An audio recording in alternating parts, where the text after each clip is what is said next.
Eu gosto muito de história, particularmente a história do Brasil, porque quando a gente estuda a história, a gente consegue compreender as coisas que a gente vive, a gente consegue compreender muitas coisas que fazem parte do nosso cotidiano.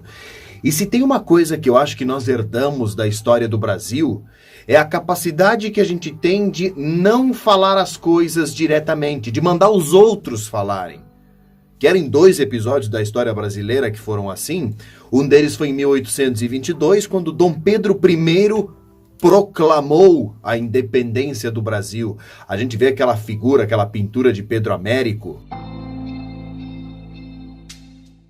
Essa pintura aí que aparece Dom Pedro às margens plácidas do rio Ipiranga com a sua espada e um cavalo belíssimo, né, e gritando independência ou morte. Na verdade, não é bem assim a história. Vai pesquisar, você vai ver que não foi bem assim que aconteceu. Dom Pedro I estava com uma diarreia desgraçada, estava numa mula, né, e não gritou independência ou morte com esse brado retumbante, como diz o nosso hino nacional. Mas enfim, ele declarou que o Brasil estava independente de Portugal, mas ele mandou avisar a sua guarda que o Brasil, a partir daquele momento, estava independente de Portugal. Vejam, mandou avisar. O mesmo aconteceu com a proclamação da República em 1889. O primeiro presidente da República Brasileira foi o Marechal Deodoro da Fonseca, e todo mundo acha que ele saiu e gritou para todos os militares que a República estava proclamada. Ele estava de cama, estava doente.